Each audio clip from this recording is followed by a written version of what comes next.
I did. Yeah, I was really entirely self-taught, and I think the simplest advice I can give to anybody is you got to work hard. You really have to put in the time and the hours that it takes to learn something. To enter the Archgyan podcast. Archgyan podcast. India's first and very own architecture podcast, where you'll hear the insights, experiences, and journeys from India's leading architects. No matter what your skill level is, together we'll build on our knowledge and share architecture's greatest stories ever told. Now, here's your host, Manish Paul Simon. Hey guys, welcome back to yet another episode of the Archgyan podcast. This is from an architect to a full stack developer with Petr Mitev. And what's a full stack developer? A full stack developer is someone who knows the back end as well as the front end of designing and developing a website. So he essentially knows all the coding languages required to build a website. Now, don't get me wrong, we're not going to be talking about designing a website in this episode. Rather, we're going to be talking about how Petr started off as an architect, worked for the biggest firms in the world, and inevitably got into computational design, and now explores interfaces and frameworks for web development as a global leader of design computation at NBBJ. Petr has had quite a journey in the field of architecture and computational design, and you'll get to know more in this episode. For more on the episode and also podcast show notes and links, head to archgyan.com/31. Before we head to the episode, please do follow us on Instagram. We go by the handle of Archgyan, and also support us on Patreon. We'll be releasing 2 new courses this week on our Patreon channel, and you'll get free access if you support us on Patreon. With that said, this is from an architect to a full stack developer with Petr Mitev. We mix things up a bit this time. He starts off by sharing what exactly he does at NBBJ and what a global leader in computational design is. Let's go. Yeah, so we are under the group that I lead is the design computation team, and we're under an even bigger group that's part of NBBJ. It's called NBBJ Digital, and in that group you really have a number of different teams which leverage technology in different ways to try and empower our core business, which is of course building design and architecture. So design computation is one of those branches, and the way that we like to do it is we like to have at least one design computation leader per studio. In some cases, that's obviously more than one, especially in our larger studios like in Seattle, more than one. And we have not only studio leaders, but also project leaders. And when we kind of add all those people across our many different locations and studios, those are the people in the design computation team. And what I do is I lead the design computation team across a number of projects and initiatives, and just kind of try and make sure that we're working towards the same strategic and firm-wide goals that the rest of the teams are as well. But really our main goal is to leverage existing and emerging technologies in ways that they can empower building, design, architecture, construction, all of that. Which means a lot of different things at a lot of different scales, but we try to be very flexible, we try to be fluid, and we try to be very much embedded in the work. So our computational designers are really spending most of their time working directly on projects and bringing in some of these technologies at the grassroots level. And then in addition to that, we have some kind of higher level firm-wide initiatives, and that's where the more development focus is. But yeah, I think that's in general, that's how we're structured. Awesome. Sounds like you guys are at the forefront of architectural, I would say, exploration. Would you relate to that? Yeah, I would. We always love to, and advertise the fact that we were named the most innovative architecture firm back in 2018 Nice. by Fast Company, I believe it was. And that's certainly an exciting thing, but it's also not something that is static. It's something that you have to go out and prove year after year. So I would agree with it, but I also think that, we need to be making sure we're at the forefront every year, every month, and every day in order to be able to, fully embrace that title. Awesome.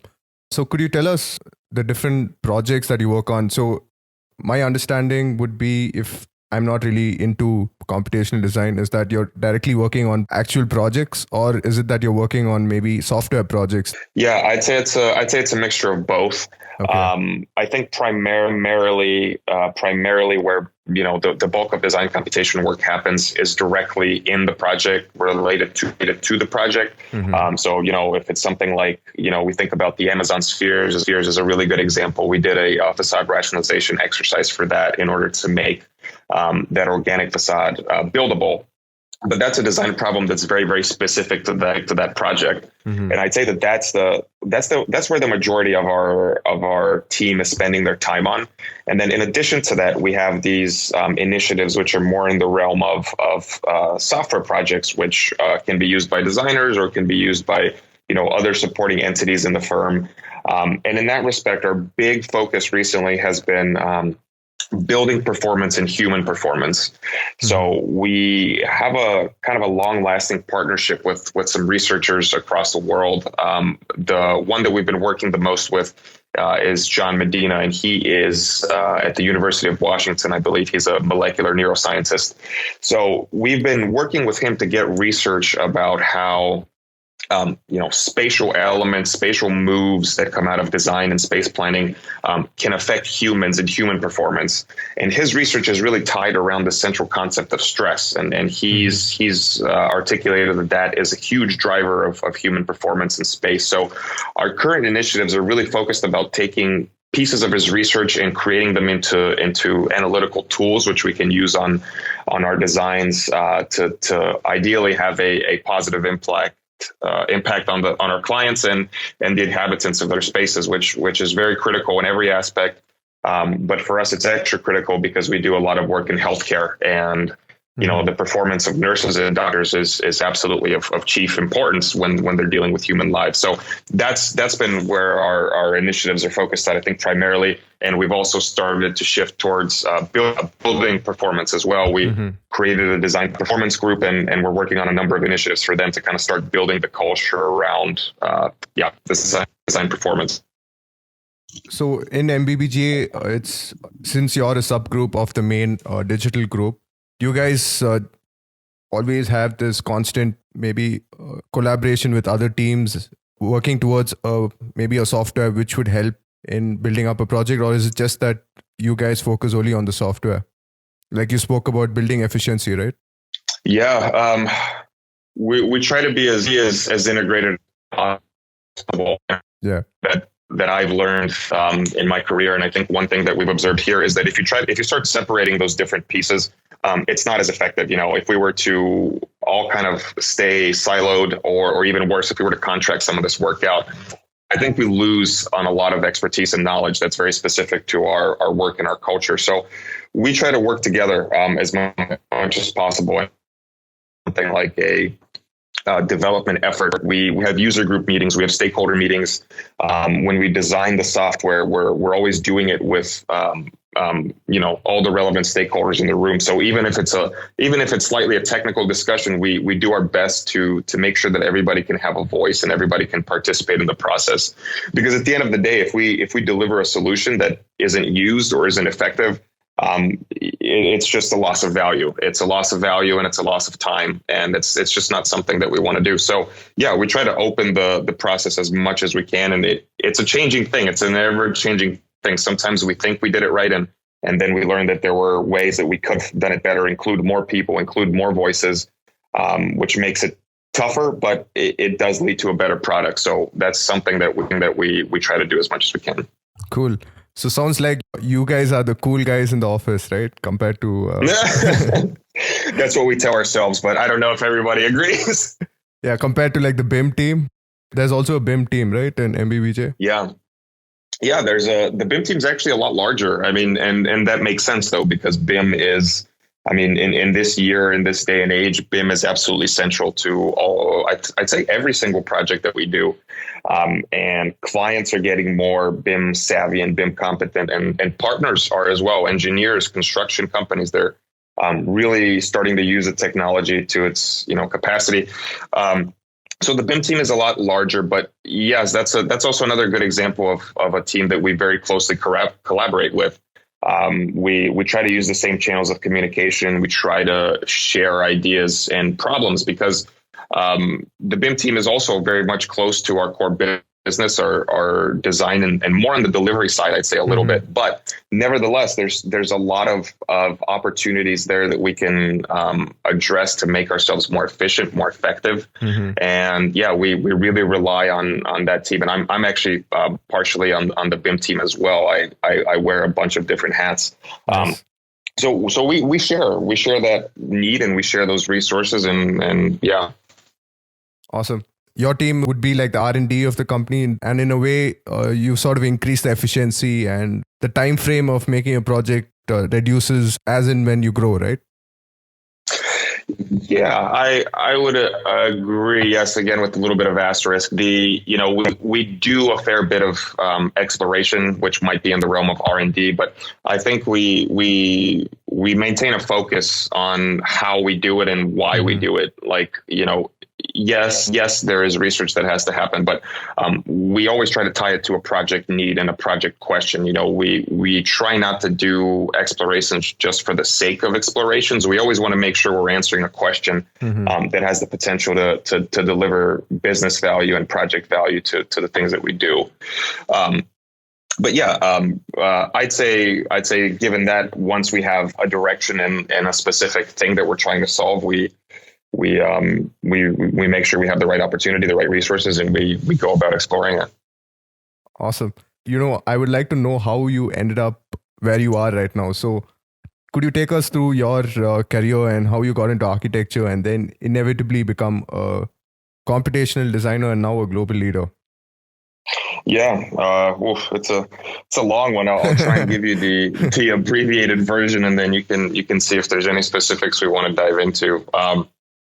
So before I even got into college, I didn't really have I didn't have this specific vision of architecture or anything else in my mind. I was actually wanted to be an artist. I was pretty skilled with, drawing, painting, and other I was doing digital art back then. And but my parents were both engineers, so that was not something that they were very much interested in. They wanted me to have a sustainable kind of career path. And I think we could all relate to that, especially from someone that's coming from an engineering background. But I found this, happy medium, as it seemed, which was architecture, right? Which is this very interesting intersection of science and art. And I thought, hey, why not? The work looks great. Everything that I was seeing around the time, whether it's professional work or student work, academic work, was exciting. That was what I started doing in college.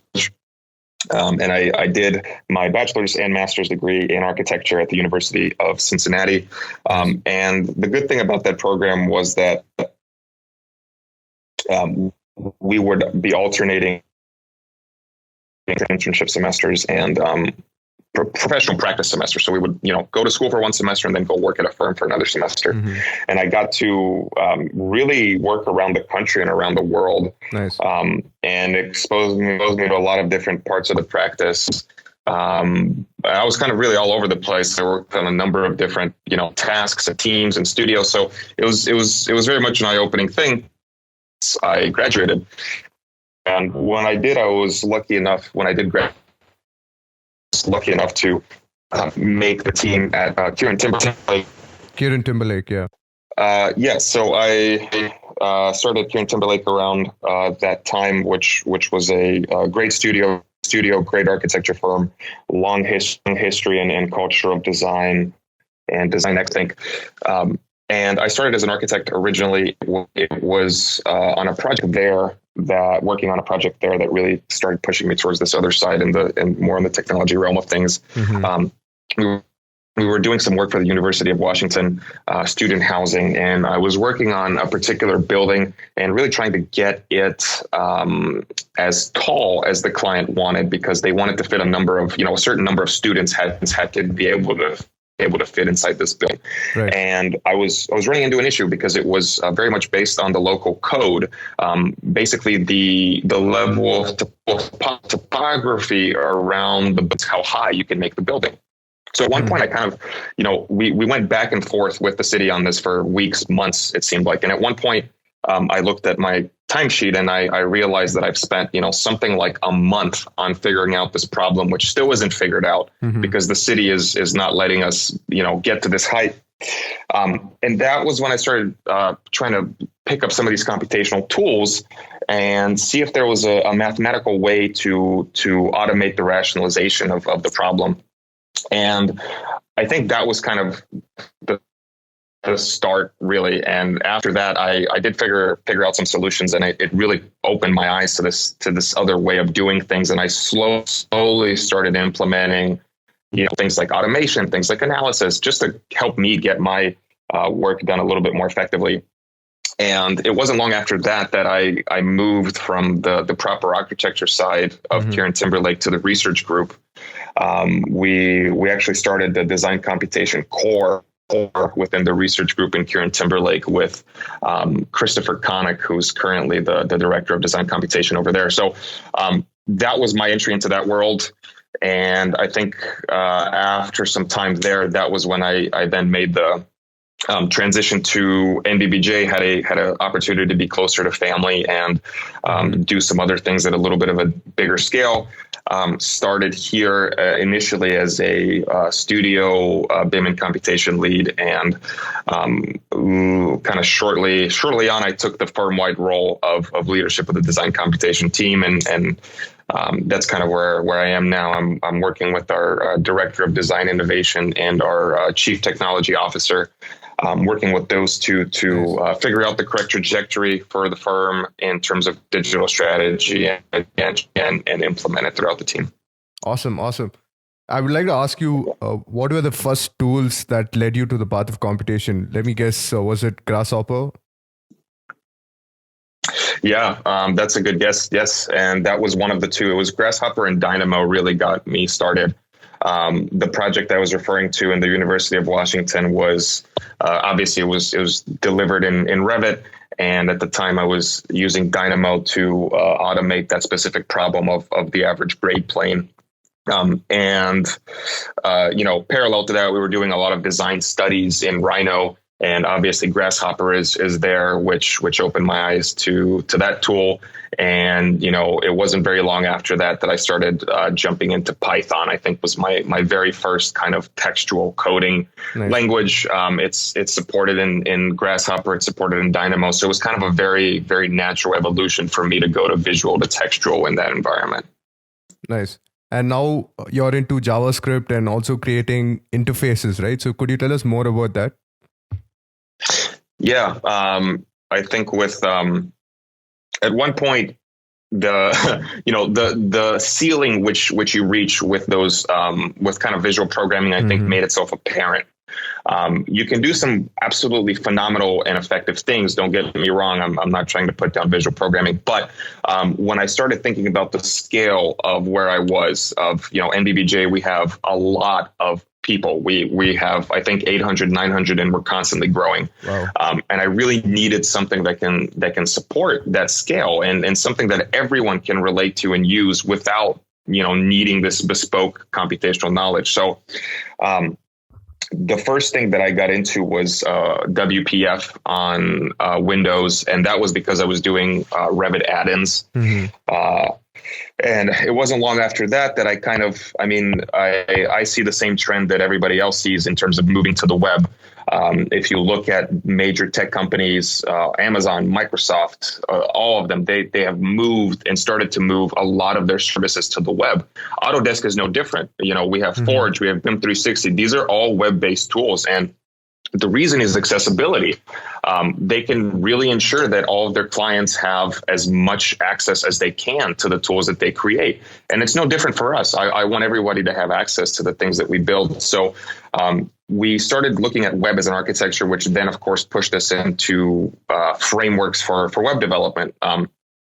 JavaScript is obviously the underlying language that we use.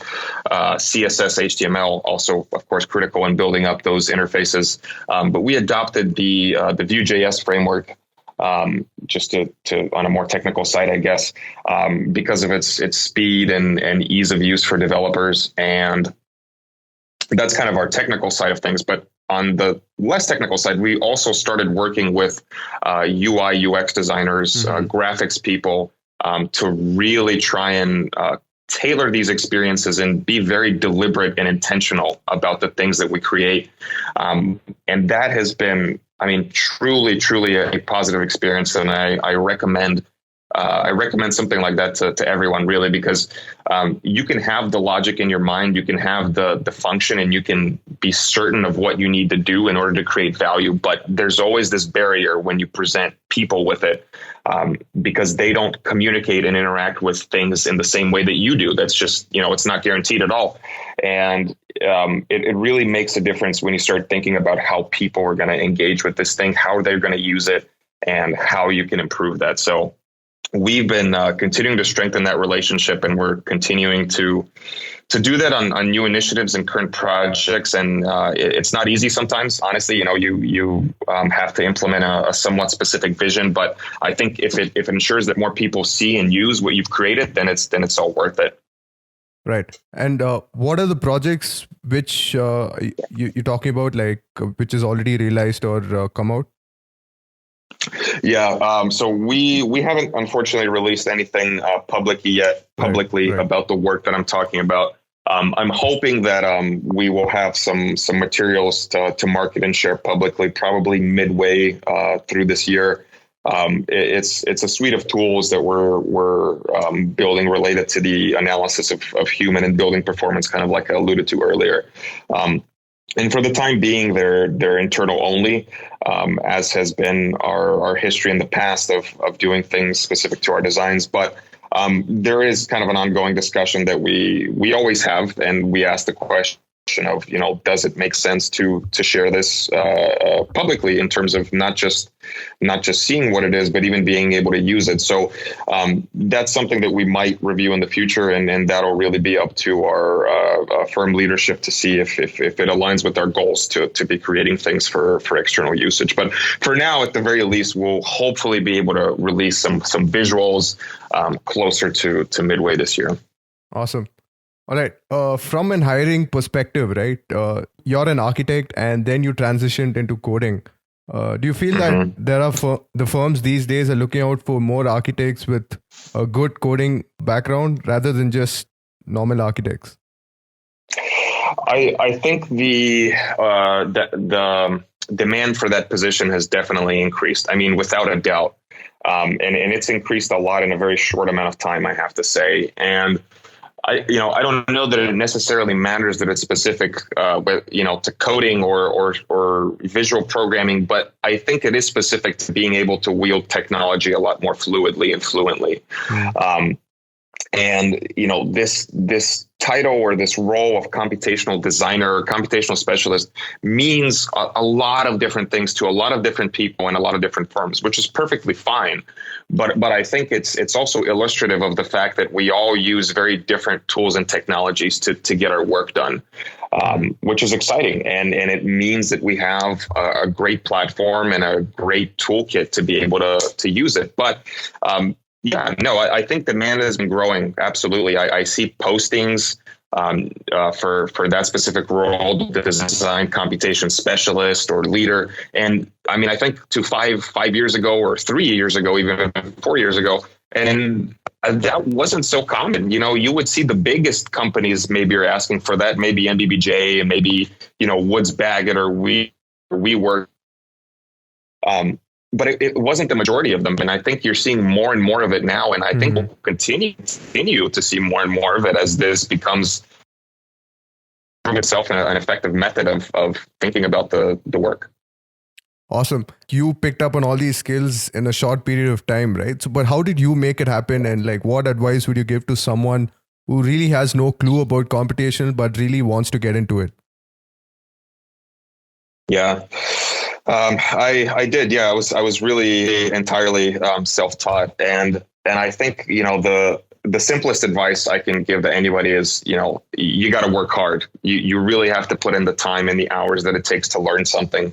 And what I did is I obviously still had to get the same work that I was getting done normally, right? I mean, I couldn't just forego my responsibilities, but my strategy was to try and do that same work a different way. So I would, approach a problem and I would say, okay, well, I'm going to try and solve this using a new tool or technology, maybe something that I saw online or something that I was interested in.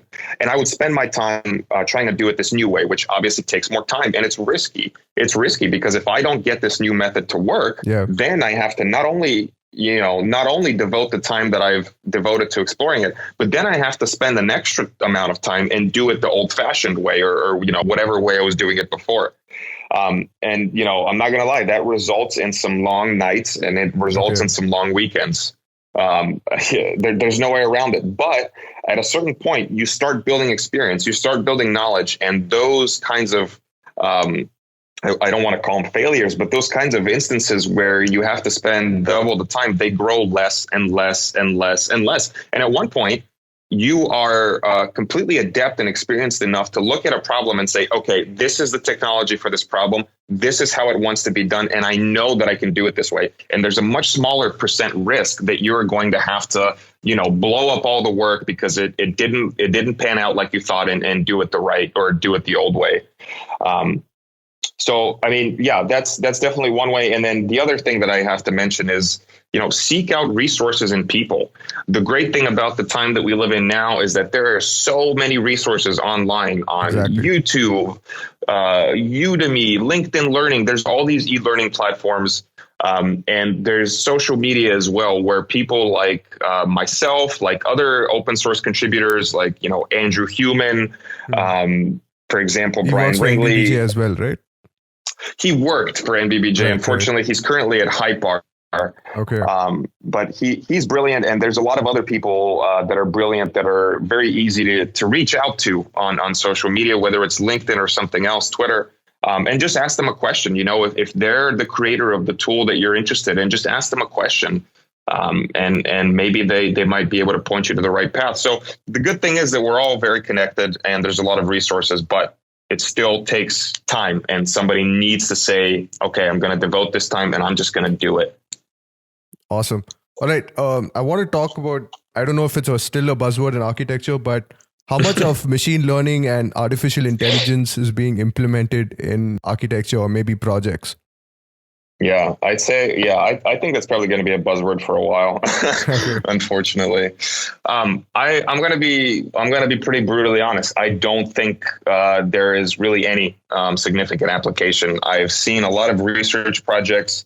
I've done some research projects myself. But if you were to ask me what solutions are using machine learning or AI to deliver business value to architecture and construction, I would say there is almost none.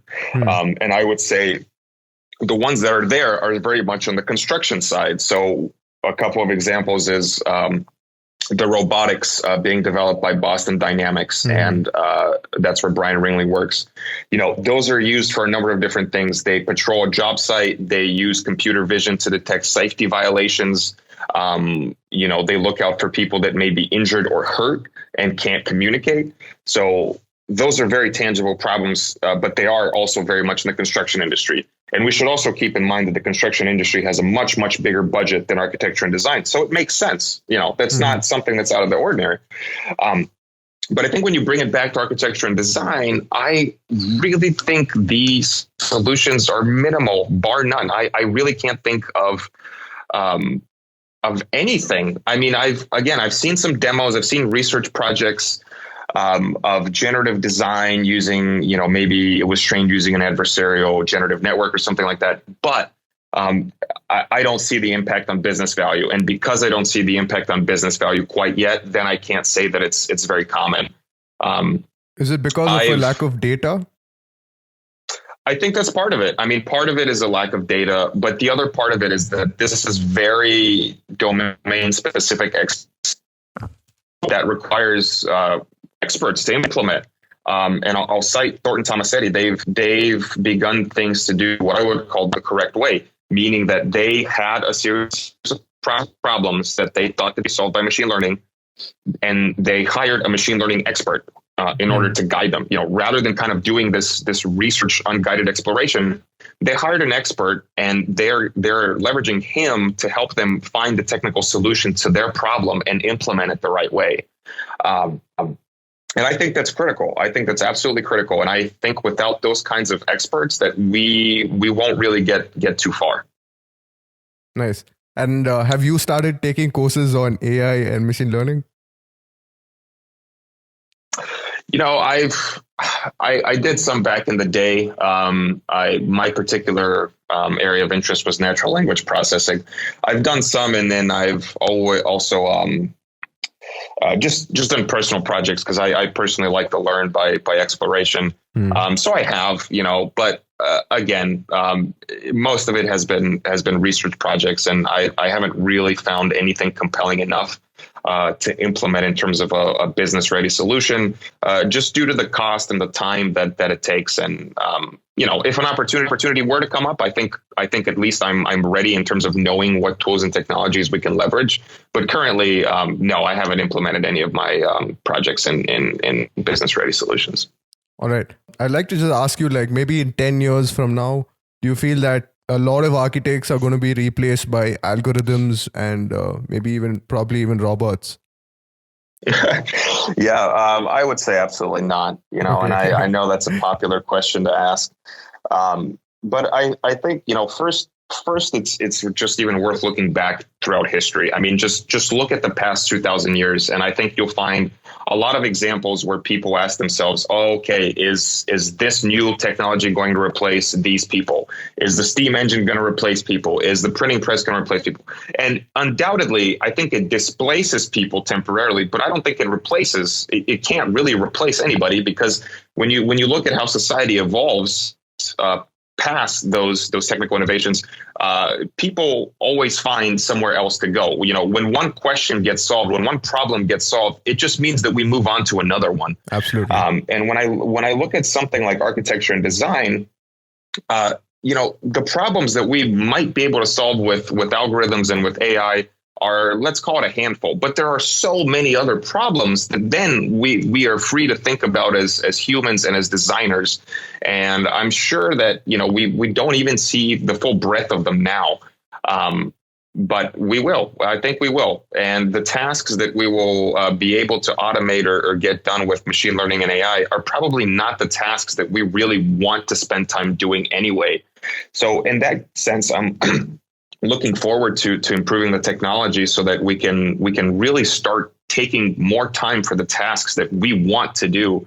And I think as buildings have gotten bigger, as projects and complexity has gotten a lot bigger, it also means that our cognitive load has increased. And if I look at, a day-to-day of a project architect or project manager and compare it to the same day-to-day life 5 or 10 years ago, I would tell you that those people are a lot more burdened by a lot more responsibility these days. And I think it really is worth thinking about what part of that workflow can we alleviate for them so that they can really spend more time on those things that are very specific to human creativity, that really can't be replaced. All right. Let's switch gears a little bit. President Trump is not a big fan of climate change, but climate change is real, and there's, things are going to change drastically if we don't go under I think it's below 2 degrees, right? In by 2050, I'm not sure. Right. The AEC is obviously a big contributor towards greenhouse gases. And how does, implementation of technology and BIM at a larger scale improve efficiency and towards the end become more sustainable? Yeah, that's a really good question, because like you said, climate change is very much real, and there's really no ignoring it or denying it. That's just really not an option. I think we do as an industry have a responsibility to think about that question. I think the largest not the largest responsibility, but the largest scope for being able to control that kind of thing is, I think, really on the construction side and on the client side, because the client is the one that has the funding, right? And a lot of times their needs and their demands are just what drives the majority of the direction, which is understandable. They're the client, but it's also then up to the design and construction team to work with them and help them understand these questions and issues, which they may or may not. That's one part of it. And then the other part is the actual construction side. So, I mean, I don't know the specific statistic off the top of my head, but the construction industry is single-handedly responsible for a ton of energy output and pollution just because of the nature of construction. I mean, it is a energy intensive process, right? The materials are created, they're driven to the site, they're erected. A lot of times there's construction waste. And I wish I had that number off the top of my head as well. But construction waste, just simply throwing out garbage, which we don't end up using on the site, is a huge number.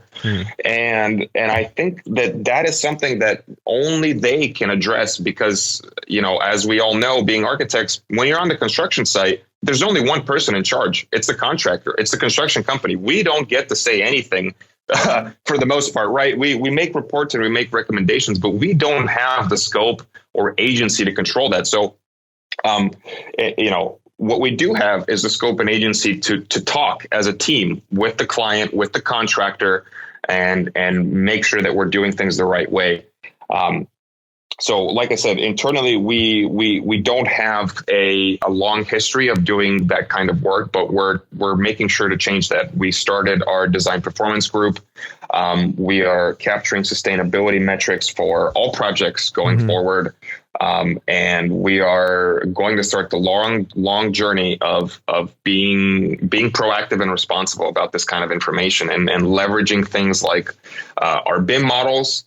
Leveraging things like, analytical tools to do takeoffs and, actually get the information on life cycle analysis, embodied energy, all of that information to be able to track how we're trending as a firm or as a studio. So those tools will most definitely be a part of that process because it's not something we can do manually, but it is something that we need to do. And it's also not something that somebody's going to pay us to do. Unfortunately, here is money for 80 hours of doing life cycle analysis for the most part, right? That's something that we might need to carve out ourselves from our own time, from our own kind of. So we believe that it will positively impact the business and the industry. So, we just have to dig in and then keep pounding the pavement. All right, and you're also into giving. You're a big part of the community in your space. I think you started a Dynamo user group and you also give keynote speeches and all that, right? So could you tell us the importance about spreading the word and making more people, embrace technology? Yeah, I think it's a big focus of mine, and I think it's a valuable thing to do as well. When you look at our work in our industry, it's very much a collaborative thing. When you think about what it takes to put a building on the planet, it takes a huge group. It takes architects, engineers, construction professionals. It takes the client. There's a huge team. It's not just one company. It's not one person or anything like that. And so what that means is that the whole of that team has to be proficient and knowledgeable about these tools and techniques, because if it's one-sided, it's really not going to have as much of an effect as it should. If I have a great idea, but if I can't convince my partner in construction or my contractor to work with me, then it stops with my scope of control, right? It stops at design. Yeah. And if it stops at design, well, it might be implemented in construction, but it might not be. So, a huge goal with these workshops and talks that I try and make time for is to just educate as many people as I can and give and create resources to help people on the same journey that I was on some time ago, because one day we might be working on the same project or on the same team. And, that shared knowledge might be the difference that makes the project better. It might be what lets us use a new tool that saves the client money or saves on greenhouse emissions and embodied carbon. So it's worth sharing that knowledge. And it's also worth realizing that the majority of firms are, not at the scale of revenue where they can very easily support these kinds of efforts. So people need a lot of support. They need those resources for e-learning, for inspiration, and everything else in order to get started, because they might very well be the pioneer in their company that starts the culture. But until that gets started, they need a little bit of help in terms of resources and time. Awesome. All right, Peter, what do you see coming in the near future? What do you think would be the biggest impact to the AEC industry and architecture in particular? Yeah, there's a lot of things in terms of technology that we can talk about that would probably be a lot more exciting. And I'm a little bit of a curmudgeon in this sense, but, I think one thing has to be addressed before we address everything else. And that is our delivery models. If you look at our contracts, our standard contracts of the way that we do work, if you look at our business model, it's very archaic, and it's really not taking advantage of these new tools and formats that we have. And a very simple example that I'll give to illustrate this is look at the automotive industry, look at the aviation industry. If you showed them the way that we work and deliver buildings, just a stapled series of paper, they would honestly laugh at us, and they would be right to do so, because they are really leveraging digital technology, models, big data. They're leveraging all of that to create a product which is holistically engineered and designed and is delivered and manufactured, kind of in a direct vertical stack of all those things happening together, as opposed to our model where, you're playing this game of telephone and you're playing the game with a series of paper drawings. And, it may or may not work out in the end. So I think we really, really need to focus on our business model and delivery model as a profession, as an industry, because tools and technologies will continue to grow and evolve. But I am currently not really convinced that we can make proper use of them because of the way that we're stuck working. Awesome. Yeah, it's surprising to hear that from you, because India is still at a stage where we're not yet implemented BIM, and we have a long way to go, right? Yeah, I feel that technology, yes, it'll definitely help. And we need more people like Elon Musk in the AEC industry. We do, yeah.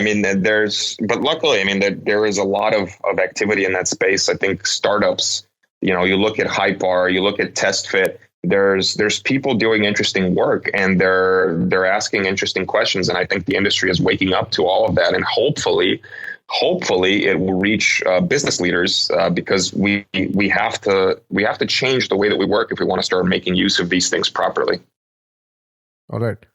Yeah, I think we covered most of it, but I would like to just come back to design again. Do you feel that the role of an architect essentially is for aesthetics and good design, right? Do you feel that is sort of compromised in a way? Oh, I don't know. I think it's really hard, I think, to pin down what the role of an architect may or may not be. And I think that's because it's probably different project to project, and because it's changing day to day. Design is a huge part of it, I think, obviously. But when you start thinking about why is design a huge part of it? Like, what are the goals that you want to achieve? Maybe you're trying to impact the community at that scale. Maybe you're trying to impact your client in the scale of their business, or maybe you're trying to impact a city, by the type of intervention that you're doing. And maybe your goals are social, maybe they're cultural, who knows? They might be economic. The point is that role plays itself out very, very differently, I think, project to project. And I've seen, just kind of as I'm turning my head right now and looking across our studio and seeing the different project managers and thinking what they're working on, some of them have really taken the role of a negotiator. Some have taken the role of a very proactive designer. And some have taken the role of more of an analytical role. And it's because the clients are different, the goals are different, and they are taking on the chunk of work which they believe will deliver the most positive impact to the community, the built environment, and the client. And it's different. I know that's kind of an umbrella statement, but it really is different. And I think good architects know when to be what and when to focus on certain problems and certain goals. Yeah, definitely. It's become more dynamic, and this reference to an idyllic impression of an architect where he sits in his main cabin and sketches away designs is slowly fading away, right? I think so, yeah. And I don't think that's a bad thing, though. I don't think it's a bad thing because it's a complicated job. It's a tough job. It's not easy for anybody that thinks it is. And I know that movies and popular culture has made it, look like this romantic thing. But, the reality is very different. And people go through a lot of different things to deliver projects. So I think it's worth recognizing that. And I also think for young architects, it's worth knowing that there isn't one model that you have to fit into and say, okay, well, now I'm an architect, but if I do this, if I don't wear a black t-shirt and glasses, then I'm not an architect. Or if I don't sit away sketching, I'm not. That's just not true. There's so many different ways to work in the field and be effective. So yeah, that's why I think it's a good thing. People should feel comfortable to do the role in ways that they find effective and valuable, but that might not fit into the kind of cultural image or model of the role. Yeah. Awesome, Peter. I think that was a pretty good session packed with a lot of useful information. My last question to you is, I generally ask this to all my guests. What advice would you give to all young students of architecture and architects just getting started? Oh, yeah. Good advice or good question. Let's see if I'll give good advice. That's terrific. I would say make connections. Talk to people, whether it's in person or on social media. If you don't have that direct connection, but find people that you think are interesting, people that you might even aspire to be. Someone that inspires you or is solving the kinds of questions that you want to work with. Reach out, talk to them, ask for help, ask for guidance, and just try to be involved in the community and the work. That really is one of the best ways to learn a lot and to be the best at what you do. And the other one that I'd add on top of that is probably a bit of a rarer one to hear, but focus on yourself as well. Because I remember school and I remember my first years as an architect, and I remember spending a lot of hours, a lot of time, absolutely just killing myself for the outcome.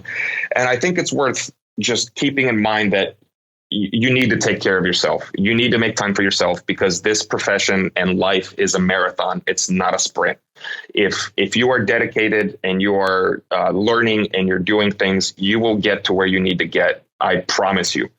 But, be conscious of the time that you're spending. Don't destroy your physical and mental health. And if you find that is a challenge, then again, find mentors in your company or outside of your company and have them, help you think through the way that you're working. And let's, think about how to be more effective without sacrificing your physical and mental health, because it's a big thing. It's a big thing, and I've seen it in my career, which even by global standards is fairly short because I'm fairly young. But I've seen a lot of really bright and talented people hit a speed bump in their journey because of that. And it's an issue that we don't talk about enough here in the States, I think, but that's changing, physical and mental health. And you guys work your ass off a lot, right? We do. I mean, and it's something that people are proud of, and it's understandable, right? Because we love this work. We love this information. But there's a way to do what we love without sacrificing our health. And I think that we should all be looking for that. Awesome. That's some great advice, Peter. Thanks. And we'll just quickly jump into the quickfire round and then we'll wrap it up. Awesome. All right. Which book has inspired you the most as an architect? Oh, man, that's a tough one. I would probably say, oh boy, that's a crap. I'm probably not going to remember the correct title right now. It was a book on critical regionalism. It was generally, I'll have to maybe find the specific title for you, but critical regionalism. And I remember Martin Heidegger, a text of his, right. in related to hermeneutic philosophy. That really kind of got me more thinking about the context of things rather than, thinking of things divorced and idyllic. Nice. I think I'll just Google that and find the name so that people can check out the link. All right. Who would you like to work in collaboration with? Maybe some architect or someone you admire. Someone that I have worked with or somebody that I haven't? Haven't in the future. I'm sure you already worked with a lot of people. Oof. Yeah. Man, who have I not worked on? You know what? I would love to work with Brian Ringley someday. He's been doing a lot of great robotics research. He was previously at the WeWork. Boston Dynamics head, right? Yeah, and he's currently at Boston Dynamics. Yeah, and we went to the same university, so I hope that someday our paths will cross and we'll be able to collaborate on something meaningful, because he's absolutely brilliant. Awesome. I don't know if you would have taken anything else apart from architecture, but what would you have chosen? If I was to study anything else? Yeah. I would say either some computer science or business. And I might actually lean towards business, because computer science is something that I firmly believe that, you can teach yourself with enough time and dedication, especially with the resources that are out there. But I do think that a business degree would really be very, very helpful to most, if not all, people in this profession. And maybe not even a full-fledged degree, but just a basic understanding of business models, right, and how money and finances impact the work that we do. I think that would be super helpful. Right. Okay. Which city is your favorite? I think you've been to Berlin as well, right? Ooh. Yeah, I've been to a lot of cities. Paul, that's a great question. I would have to say that Amsterdam. Amsterdam has been my favorite city that I've done some work at and visited. It's the scale of it, I think, is very nice. Everything is very human in terms of the scale, contrasted to an American city where everything is kind of at the scale of a vehicle. It's a city which is very much human scale. I think they're very sensitive to the way that they design and build things and the impact that it has in terms of social fabric. And overall, I just think it's a great place to be in terms of creativity and good collaborators in terms of creativity and design. So, I think that would be my pick.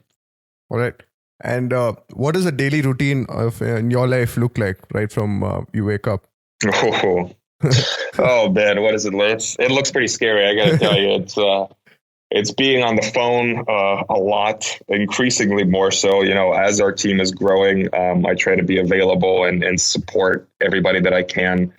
It used to be that I spent most of my time doing things and building things, and now again, because we've grown, I spend most of my time trying to help people build things and create things that are better and help them develop, obviously, as individuals and professionals. So a lot of my time is spent on calls like that, whether it's, product management or, creating budgets and agendas. It's a lot of different things and, more and more in the administrative side. But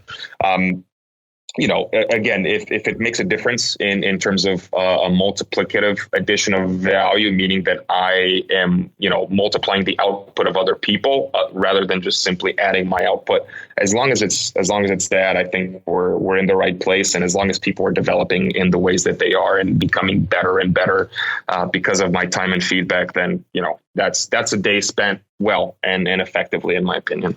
Awesome. All right, Peter, thanks for coming on to the Archgyan podcast. It was a blast having you, and I personally learned a ton. What's the best way our listeners could get in touch with you? I would say either LinkedIn or Twitter.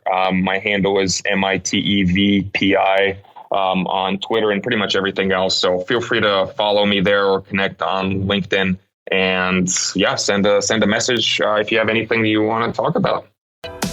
You've been listening to the Archgyan podcast. We're still building the community. Please share this knowledge with someone you know who could benefit. Just send them to archgyan.com, where you'll find our free newsletter and for more podcast episodes. Search for the show on any major podcasting platform. Don't forget to subscribe where you're listening right now. And if you liked it, leave a rating or review.